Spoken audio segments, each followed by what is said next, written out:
حدیث مبارک کې راغلی دی یو ځل پیغمبر علیه السلام خوب ولید صحابه ساري منځو کې حضور مبارک نو صحابه ته وی تاسو خوب لیدلې دی وینا وی ما یو خوب بیګا لیدلې دی وی زه دومره یو دوه کسان رالل راپای سولم خوب کې او هغه ز روان کړل ما وی یو سړی و هغه داسې پروت دی او بل سړی ورته ولاړ دی وی هغه سره یو غټ ګروز دی د اوسپنې او هغه ورته د سر ته اوچت کې او د مزغو ته ولا راخطا کې او دا داسې تس نس لاړ شي وی دغه سړی چې کله دا ګروز ته داسې لرې لاړ شي واپس هغې پسې ورشي چې هغه راوخلي وي دا بیا جوړ وي بیا پې راخطا کې وی ما د هغې نه تپوس وکړه چې دا څوک دی وی ما ته وی چې ځه مخکې راځه چې ځو وی زه ورسره مخکې روان وم بل یو سړی دی وی چې د هغه په دې خوله کې یو سړی ورته ولاړ دی او د اوسپنې کونډه وله په دې یو وښکي کې واچوي د غوږه پورې اوښلی او چې دا وله اوښلی دی بل طرف ته راتو شي بیا وله په دغې وښکي کې واچوي د بل غوږه پورې ورسوي چې دا شلی دا بل روغ شوي جوړ وي هغې کې وله واچوي ان دا چې دا عمل د ده سره جاري دی وی ما وی چې دا څوک دی وی ما ته وی چې یاره ته مخکې راځه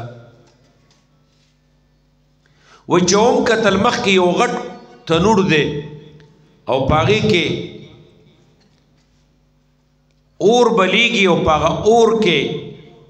زنانه او نارینه بربند دي او دا اور چې کله راپورته شي نو دا زنانه او نارینه روچت شي او چې کله دا اور ښکته شي واپس لاړ شي وی ما وی چې دا څوک دي وی راته وی چې مخکې راځه بیا یو سین نیر دی په هغې کې دا عبید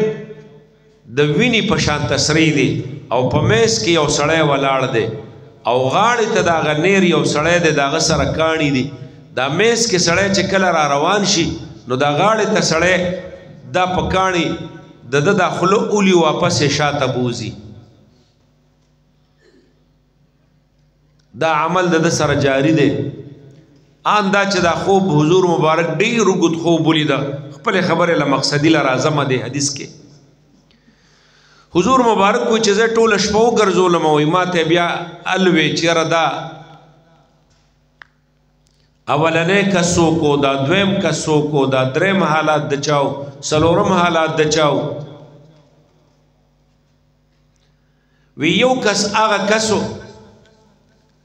چې ده به دروغ ویل او هغه دروغ به د ده د خولې نه خلکو بیا ټولو اطرافو ته خورول دا بل هغه کسو چې هغه به دا سر ولا ماتولی شو چې دا به